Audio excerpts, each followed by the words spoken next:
Who says you can't sail the world alone? Meet the 6 women proving them wrong.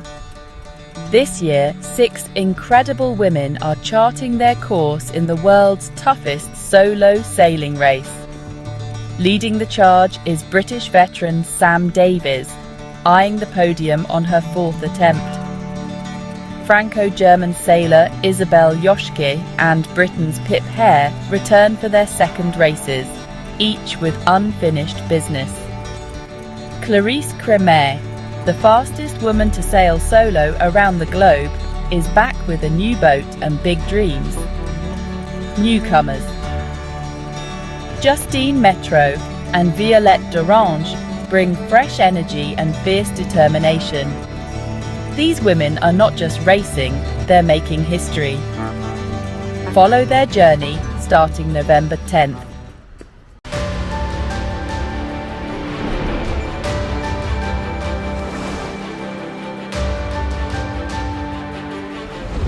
Hi kids, I'm going to show you the route of my Vendée Globe. It's super simple, it's a race around the world. We start in France, in Les Sables d'Olonne.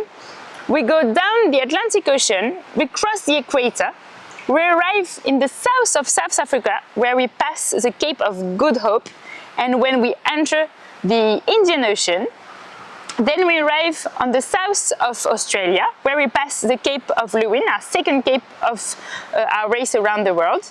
Then we come in the most dangerous ocean of this whole race around the world, the biggest ocean, the Pacific Ocean.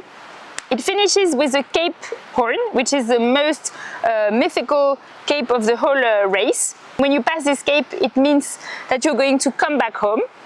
You go back in the Atlantic Ocean, come up and arrive again in France. Les voiliers de course sont en constante évolution. Les IMOCA de nouvelle génération ne sont pas seulement plus rapides, ils sont également plus exigeants. Dans ce contexte, une ergonomie optimale à bord est cruciale. Elle permet non seulement aux skippers de se reposer efficacement durant les 3 mois de compétition, mais aussi de minimiser les risques de blessures.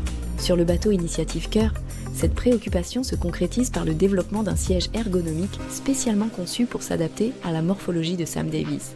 Cette année, on a changé l'ergonomie de la cellule de vie. Depuis le début de ce bateau, je suis assise sur la marche, qui est très dur, et c'est pas du tout reposant comme siège, puisqu'il n'y a pas de dossier.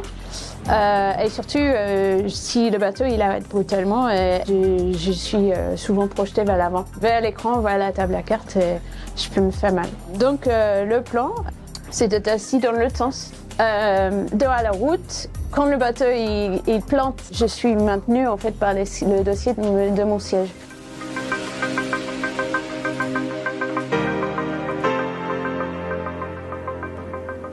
Dans le système, il y a le siège. On a un siège actuellement, mais qu'on va modifier nous-mêmes. Il y a l'amortisseur, qui était une pièce en acier et qu'on va modifier en carbone. On a décidé de partir sur un système d'amortisseur qui existait sur le marché. Du coup, on était sûr d'avoir quelque chose qui fonctionnait. C'était des pièces qui étaient en acier. On a redessiné les pièces pour pouvoir les construire en carbone. Donc, la pièce de gauche fait aux alentours de 20 kg et celle de droite, on espère avoir un ensemble qui fasse aux alentours de 6 kg. Et après, il y a toute une partie rotule qui permet d'orienter le siège dans la position voulue en fonction de la gîte notamment, et aussi d'une position vraiment active, table à cartes ou plutôt repos. Je suis orthoprothésiste pour la société Orthofiga. Mon travail, c'est de réaliser de l'appareillage sur mesure à destination médicale. Et parfois, on a des demandes de sportifs qui sont en recherche d'une adaptation particulière à leur morphologie. Alors du coup, aujourd'hui, on a fait la prise d'empreinte pour avoir les dimensions de Sam. Pour prendre les empreintes, on s'est servi de ces 2 sacs de billes dans lesquels au début il y avait de l'air. Sam s'est installé dedans. On a retiré ensuite l'air du sac, ce qui a permis de le solidifier. Ce qui fait que du coup il va conserver la forme. Que j'ai scanné, numérisé. Donc une fois qu'on passe sur ordinateur, la première étape ça va être de nettoyer un petit peu la forme qu'on a numérisée. On va juste isoler la forme, la morphologie de Sam. Une fois que j'ai terminé la réalisation de la forme, on va effectivement l'envoyer à un robot qui va sculpter cette forme dans un bloc de mousse.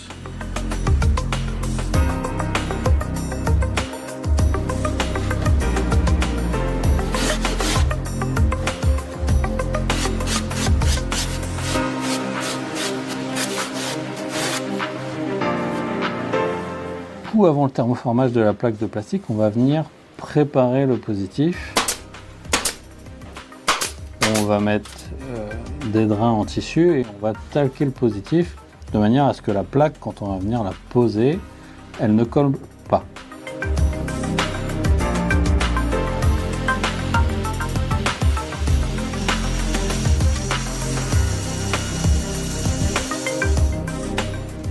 On va mettre une plaque de plastique dans un four et on va la faire chauffer à sa température de fusion. Elle va devenir du coup malléable. À ce moment-là, on va pouvoir appliquer un papier transfert comme un décalcomanie, comme ça on va pouvoir appliquer la couleur qu'on veut à notre plaque de plastique.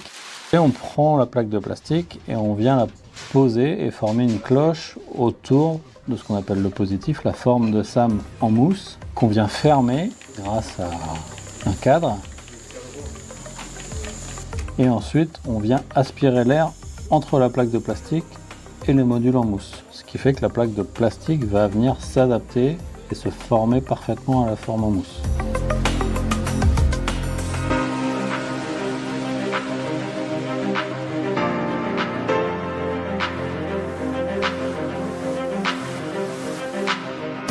C'est confortable, hein, en tout cas.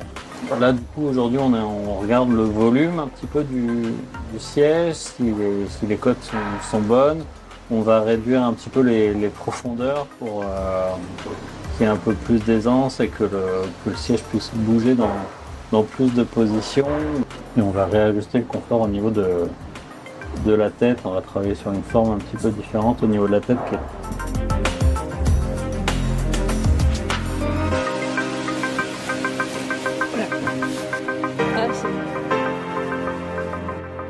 C'est pas mal pour dormir, je pense que c'est pas mal là. Ah ouais, c'est pas bon parce que du coup t'es limite à la hauteur de Deux épaisseurs et après moi j'avais déjà mis une clé dessous.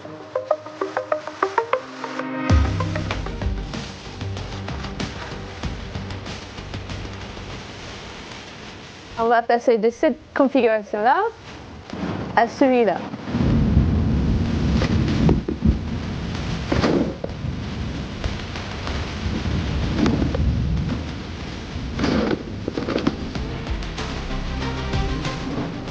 Donc c'est le premier essai du siège qui il amortit bien. C'est un peu dur pour l'amortissement parce qu'il y a tellement de mouvements mais c'est un bon test parce que ça tape assez fort. Là je me sens bien maintenue dans la position et par rapport à l'ergonomie du bateau aussi d'avoir. J'ai mes afficheurs au bon endroit et je me sens bien dans la position.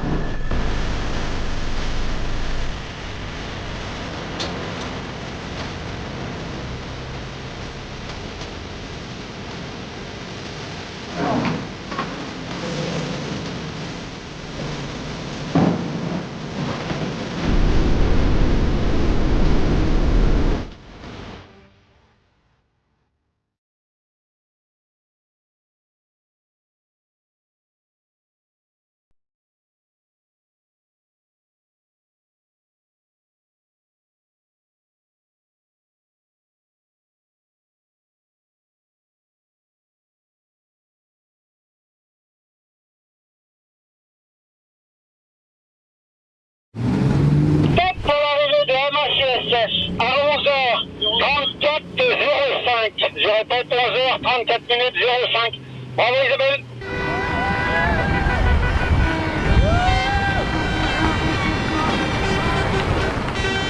C'est magnifique. C'est vraiment très très touchant.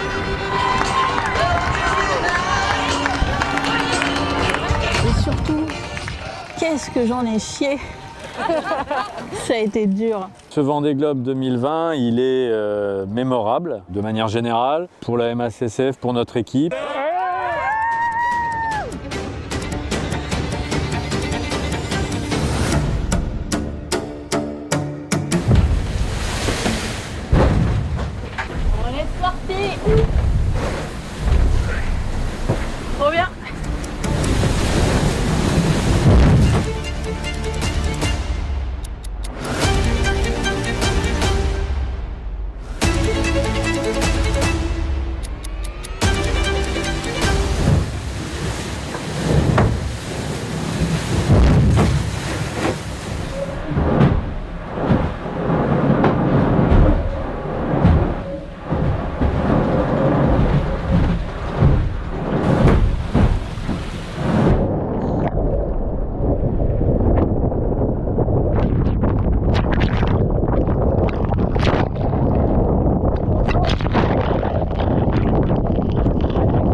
Elisa a superbement bien navigué. Et là aujourd'hui, le fait d'être arrivé à Lorient, MACSF est qualifié pour le Vendée Globe. Vraiment de terminer devant des bateaux qui sont quand même beaucoup plus récents, beaucoup plus rapides que le mien, ça m'apporte de la fierté.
This is my second Vendée Globe race, but I am not under any illusion that this race is going to be the same as the last one. For me, everything has changed in the last 4 years. The only consistency is the course.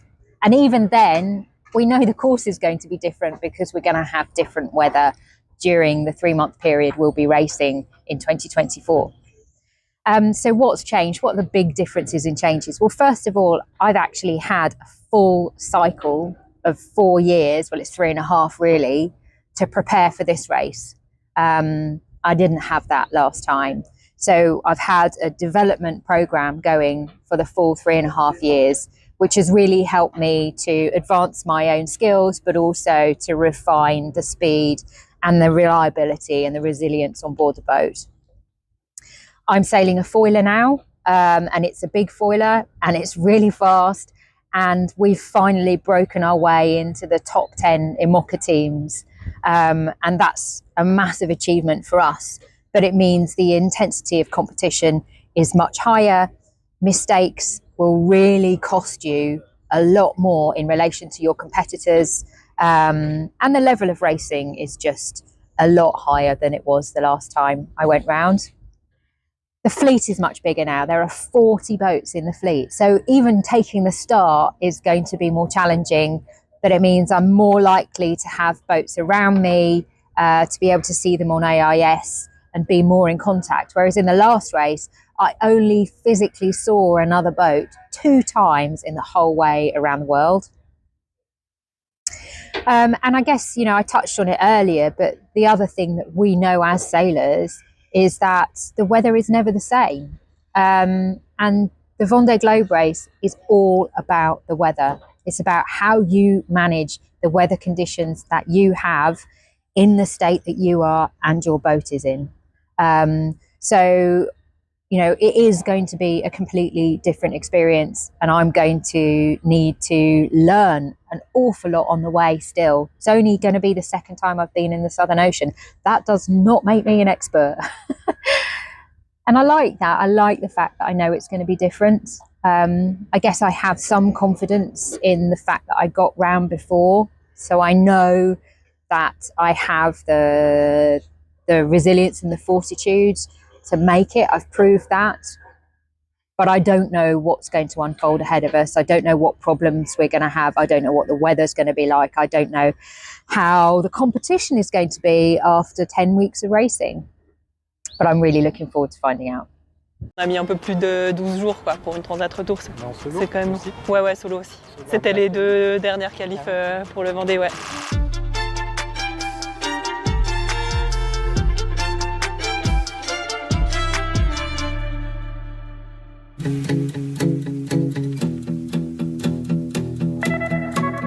Oui, donc là on est en Suisse, juste à côté de Genève, là où j'ai grandi, là d'où je viens, donc ouais, ça fait super plaisir d'être de retour. Ce que je leur disais, quand Genève c'est comme ça, c'est top. Hein. Ouais.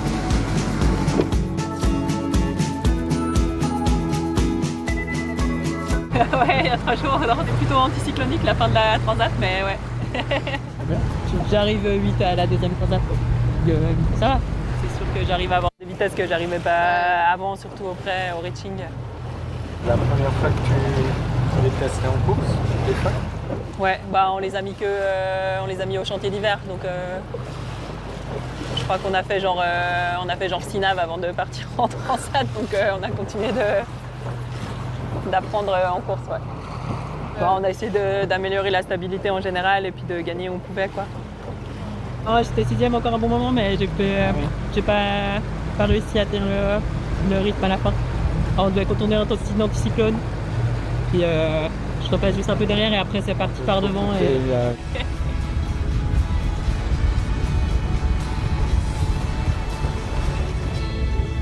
Ça va, j'étais à temps pour la nave.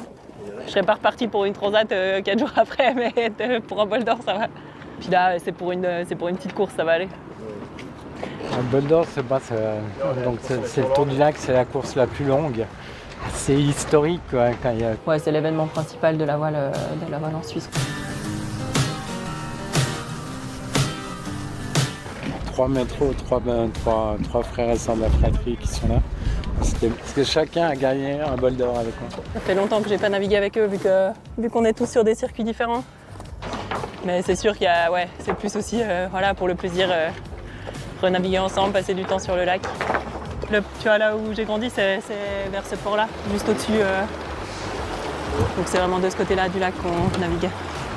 C'est juste parce qu'on a grandi une petite ville au bord du lac que mes parents ils ont acheté un bateau et qu'on a commencé à naviguer en famille. Mais on est un peu la première génération de voileux, mais c'est un peu par hasard qu'on se retrouve à tous faire ça, quoi. Tu peux prendre le réglage, Lolo ? C'est vrai que quand tu grandis ici, c'est un super terrain de jeu, quoi. De la chance qu'il y ait un peu d'ouest qui rentre là, c'est top.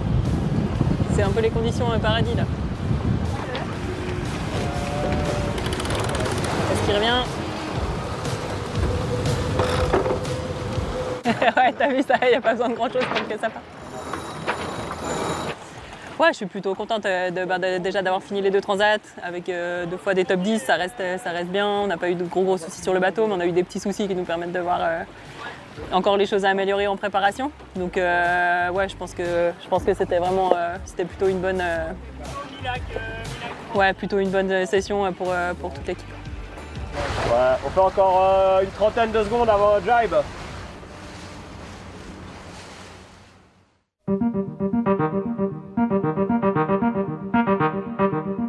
Je pense que là, on passe le bateau, il sortait aujourd'hui à Lorient, donc on passe vraiment sur la période chantier d'été. Donc pour l'instant, je pense que moi moi et l'équipe, on va être concentrés là-dessus, sur le fait de vraiment bien préparer le bateau, bien cibler les choses où il y a eu des petits soucis, voir ce qu'on peut faire pour encore améliorer tout ça, et puis être sûr qu'on soit vraiment super content de la préparation hein, quand on remet le bateau à l'eau.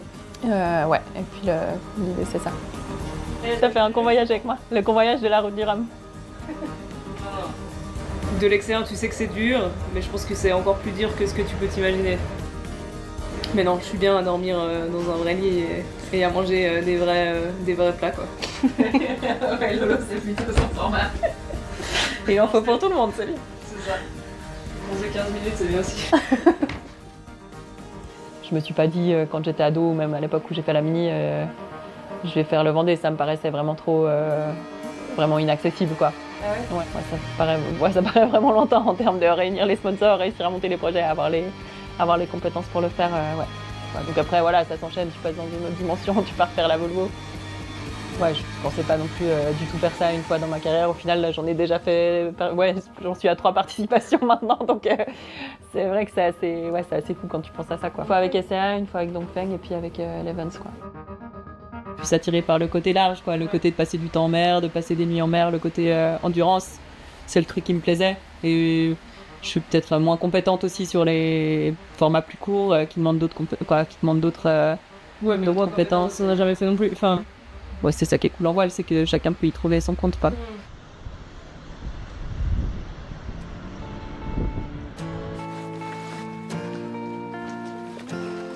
Tout le monde est là. Marianne est arrivée hier soir de Barcelone, donc c'est bon, on est au complet maintenant. On navigue avec les deux sœurs, ça va être bien, je me réjouis. La dernière fois avec Justine, ça devait être elle a reçu son Figaro 3, commence à dater. Bon, on n'a pas beaucoup l'occasion de naviguer ensemble, mais justement là c'est vraiment super. Puis après, chacun allait un peu sur les projets qui... Moi j'aimais bien le côté large. Hello, elle est assez multitâche, tu vois, genre Laurane, elle est vraiment plus au mode inshore, Brian aussi, c'est pour ça qu'ils sont plus par Christie sur les circuits vraiment courses intenses, comme la Coupe ou CLGP, et ouais. En fait, c'est vraiment une grande famille avec des gens très proches. Et puis, vraiment, c'est une complicité.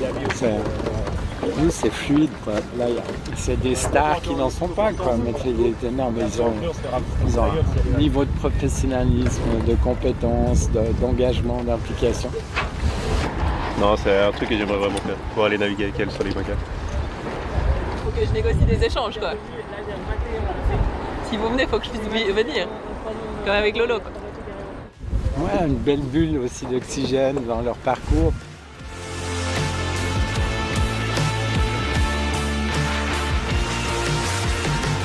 Voilà, ça fait plaisir d'être là avec cette équipe et puis on va essayer de faire au mieux avec les conditions qu'on va avoir.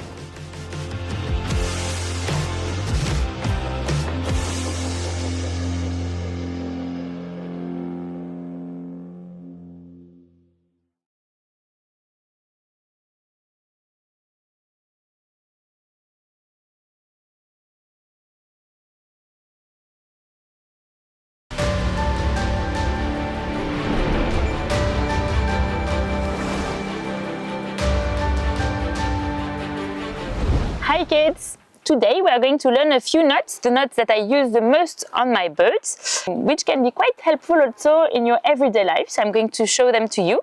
The first one is called the bowline, noches in French, that's how I call it at sea. It's a very useful one because you can attach anything you want very strongly, very firmly, and it will never get stuck. You will always manage to untie it. So for instance, you can attach the rope on the collar of your dog, for instance, or you can attach anything you want with this bowline. What I'm trying to do is to attach my rope to this cleat. So I put my rope around the cleat. I have a short end and a long end that I hold like this.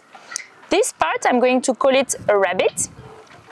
I'm going to form a hole with the short part above the long part. And this part, I'm going to call it a tree. And there is a little story that you can remember to remember how to do the bowline, is that the rabbit gets out of the hole, around the tree, and back into the hole. And you just have to tie it like that, firmly, and you have your bowline. And now I can pull as hard as I want. Our second knot is called a figure of 8. We don't use it as often as a bowline, but we use it as a stopping knot to prevent the ropes from sliding. It's a very beautiful knot that you can use in the everyday life to make beautiful things, and especially you will use it in climbing because it's a safety knot. It will stop the ropes from, prevent the ropes from sliding. So let's see how it goes, how it works. We will be having a short end and a long end like this, and what we are going to do is to create some sort of face like this. You can imagine this is a small face. And you can imagine this one is a scarf, and you want to have the scarf going around the neck of the little man. And you can imagine the little man, the face, eating the scarf like this. And then you just have to tighten it, and you have your figure of 8. The last knot that I'm going to show you is the half hitch. It's a very simple knot that we use all the time on board and that you can use in the everyday life. It's super practical. Because it is so simple, I'm going to combine it with another knot, the bowline that you saw earlier, and show you how you can use the half hitch to put a lot of tension on a rope. So I'm using the bowline to attach the rope right here, and I just want to close this area with my rope with a bit of tension. I go around here, and I do my half hitch. It's a very, very simple knot around everything. Up, and here I am blocking everything with some tension, and I can do a few half hitches to be sure it is well attached. Usually you do 3, and it's really enough.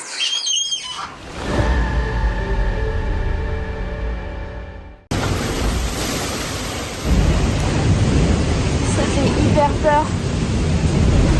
Là il y a 40 nœuds, il y a des vagues de malades, et là dehors, je n'ai plus dehors parce que c'est trop dangereux. J'ai vraiment hâte que ça se termine.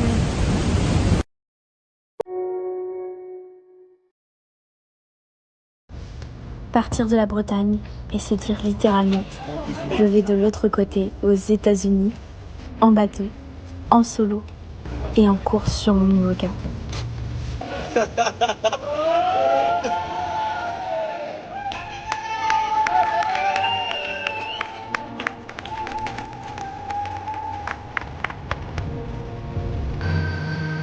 On voit que les bateaux, les concurrents se battent pour être à droite de cette ligne.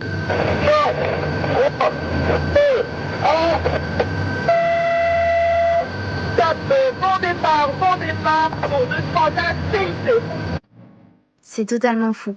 Et pourtant, je me suis lancée pour réaliser The Transat, la plus ancienne des transatlantiques, sur les traces des grands navigateurs comme Tabarly, Gabard, Poupon, Lecléache. Alors le 28 avril, je suis partie de Lorient pour cette grande aventure. Et voici son histoire.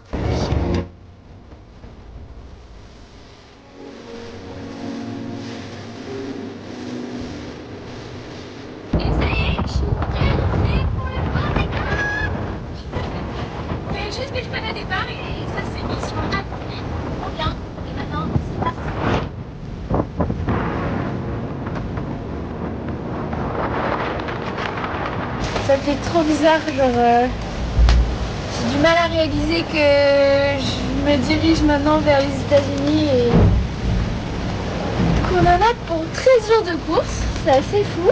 J'ai pris un bon départ, simple, pas le meilleur, mais c'était pas l'objectif. L'idée c'était d'être safe, d'être bien sur la ligne. Je dois être genre 13 ou 14, un truc comme ça. Je suis à côté de mes 2 concurrents, donc il y a Pépin qui est juste au-dessus de moi et il y a Louis Duc qui est juste derrière. C'est plutôt bien parce que ça veut dire que je suis dans le match. C'est parti. Au début, j'avais du mal à réaliser parce que je savais que cette course qui m'attendait était très difficile. Vous allez me dire pourquoi plus difficile que les autres? Eh bien, voici la trace de toutes les traversées d'Atlantique que j'ai réalisées. Pour aller aux États-Unis, la route la plus rapide, c'est une route nord. Et la particularité de cette course, c'est que au lieu d'aller contourner l'anticyclone des Açores et d'aller profiter des vents de portant, les vents chauds des Alizés, eh bien sur cette course, on navigue à l'encontre des phénomènes.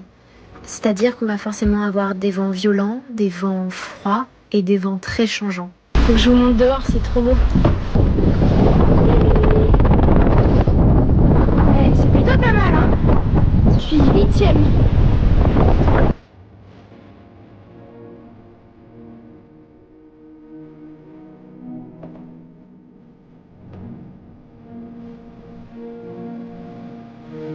Première nuit, ce qui me fait trop rire, c'est que Sarah m'a préparé une énorme plâtrée de pâtes. Mais genre, je vais mettre 4 jours à manger tout ça, je pense. Ça me fait trop rire parce que Sarah a toujours trop peur. Manque de nourriture en mer. Et du coup, elle a tendance à faire beaucoup. Mais c'est trop mignon, je trouve.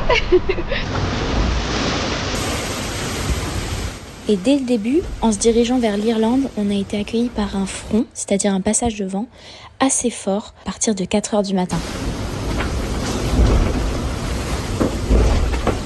Wow.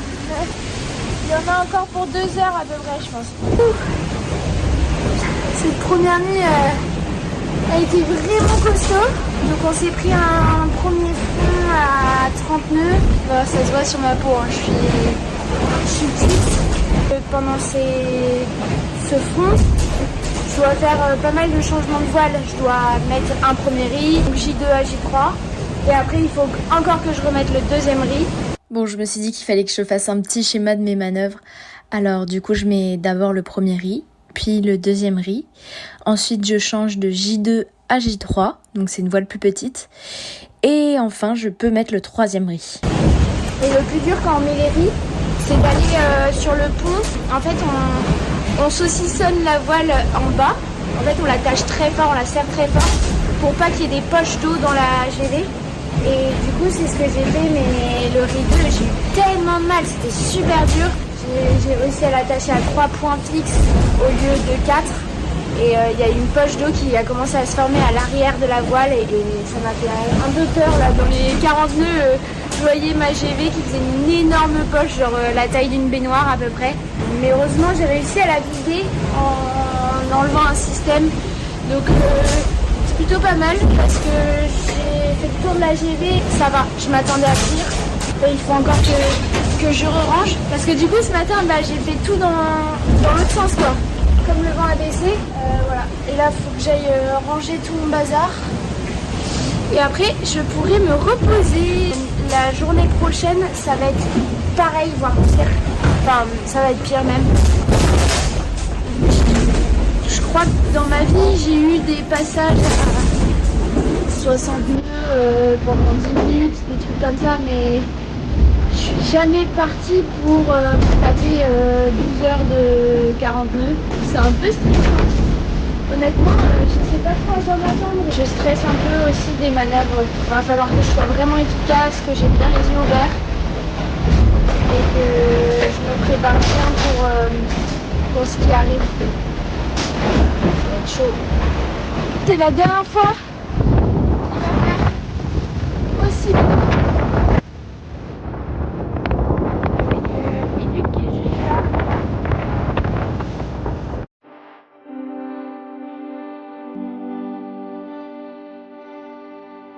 Comme vous pouvez le voir, moi je suis là, le petit bateau en bleu, et ça, c'est ce qui nous arrive dessus. Quand je défile les heures, là je serai par là, en plein dedans.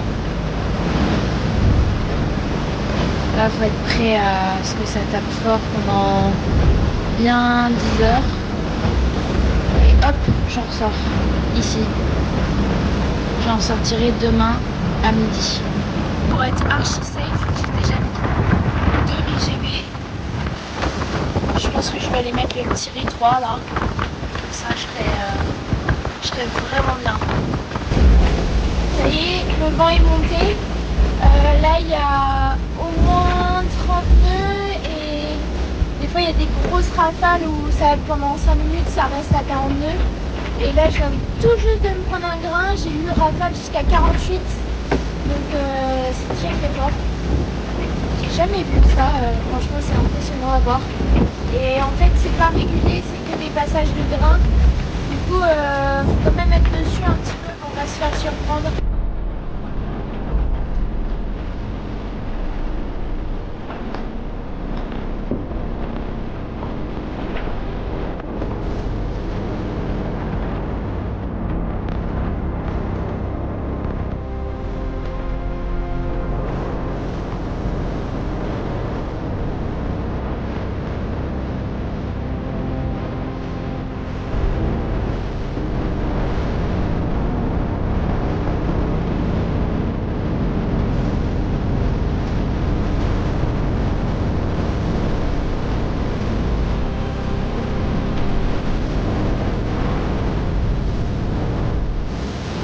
Il y avait Louis-Duc qui était à côté de moi et qui avait que 2 RIGV. Et il s'est pris le premier grain et ça l'a pas fait. Je l'ai vu, je sais pas, faire un truc bizarre. Il a avalé, puis après il s'est mis à virer. Et là j'ai l'impression qu'il est en train de rentrer. Ça fait toujours chier de voir des copains abandonnés. Je sais pas s'il abandonne, hein, mais en tout cas il faisait pas une route normale.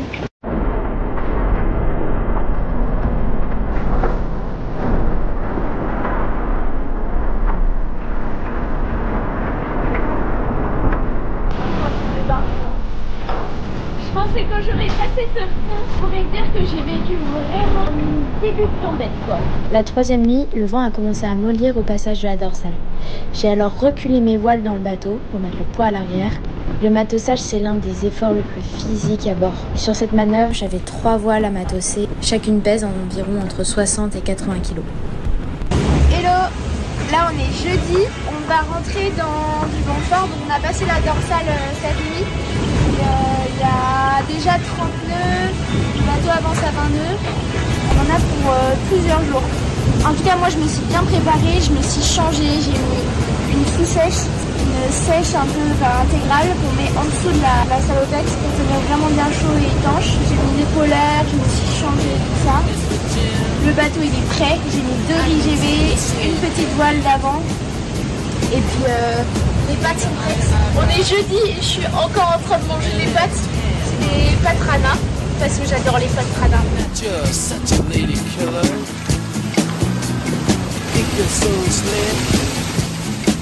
Voilà, il y a 42.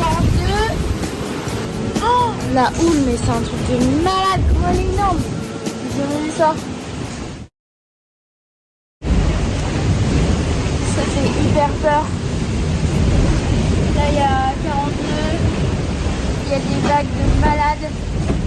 Tout à l'heure, j'ai fait un vol plané d'ici, là, j'étais dans la descente et je suis tombée juste là parce que il y a une vague qui a embarqué le bateau et du coup, il s'est retrouvé sur le côté. Et je sais pas comment j'ai fait pour pas me faire mal. Je viens d'apprendre que Benjamin, il a sa quille qui se balade et qui a défoncé toute la cathédrale du bateau. Et que là il a réussi à la stabiliser mais pour lui la course se termine. Et là dehors, je vais plus dehors parce que c'est trop dangereux. Et 6 mètres de houle. Il y a des fois où dans la houle le bateau il est en descente comme ça et il va pleine balle en descente. Et à chaque fois tu te dis mais comment ça va arriver au bout. J'ai peur. Franchement je suis vraiment pas à l'aise. J'ai vraiment hâte que ça se termine. Là, le vent, il est en train de baisser. C'est un peu mieux. Les vagues aussi, elles se réduisent. C'est cool. Youhou!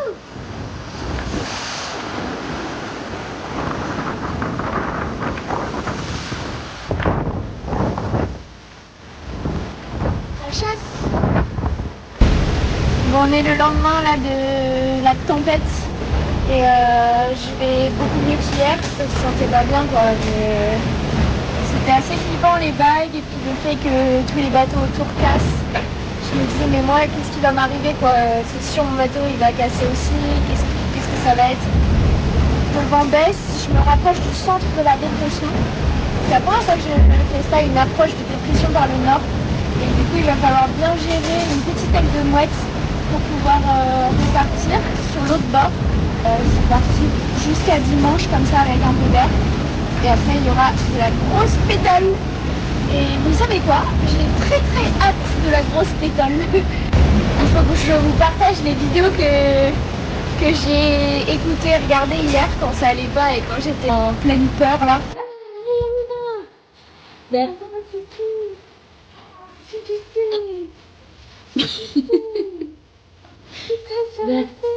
Hop là, je croise Gento, James Harade. Comme la prochaine fois qu'on se croise, ce sera moi qui passerai devant. À partir de ce moment de la course, j'ai commencé à me remettre en mode attaque et compétition, c'est-à-dire à aller chercher un petit peu la limite du bateau, mettre des voiles plus grandes par rapport au vent, pour essayer, pour tenter et pour essayer de grappiller des places dans le classement. En fait, maintenant je commence à être habituée à du 35 nœuds établi rafale à 40 parce que là ça va être comme ça pendant plusieurs jours, comme ça jusqu'à dimanche 17h. Là je me fais mon petit repas, des pâtes au saumon. Puis pour m'occuper, je lis un petit peu, j'écoute de la musique, je dors aussi, j'essaye de vraiment bien me reposer. Déjà je suis plus à l'aise dans le Ventoux qu'il y a 2 jours, j'ai plus les peurs et tout, la mer est plus calme aussi.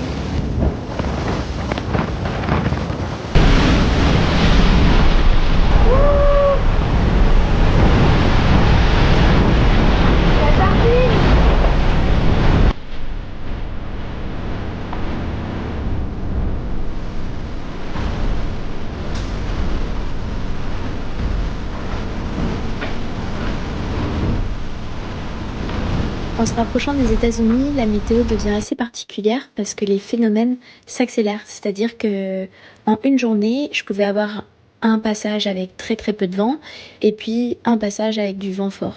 Et du coup, il y avait beaucoup de manœuvres à faire. Là, je suis en train d'installer le code 0. C'est une des voiles les plus grandes du bateau. Et une grosse manœuvre comme ça peut me prendre environ 30 minutes.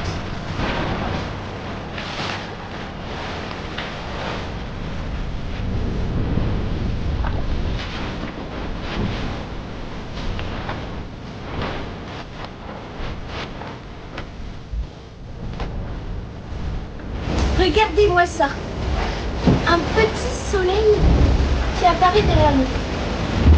Allez, ça fait vraiment trop longtemps que j'ai pas vu le soleil. Oui, il est là. Là, c'est grand ménage de tout le bateau. Là, j'ai sorti toutes mes affaires pour les aérer et tout.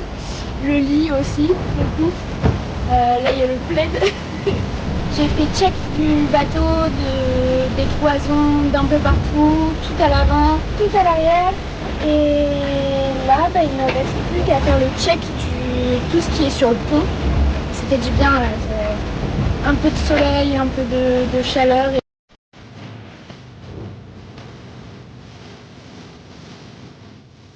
Cette nuit-là, je me suis fait bien avoir. J'ai découvert l'importance du Gulf Stream. C'est un courant très puissant qui se trouve au large. Et on en avait parlé dans les cours météorologiques, mais franchement, je pensais pas que c'était aussi important. Et en gros, je suis là. Et du coup, il y a un tourbillon là. Ah, c'est l'enfer! Parce que du coup, j'ai perdu toute l'avance que j'avais mis sur Guirec, Biotherme et sur Gento. Et j'ai tout perdu, les 3 passes devant là.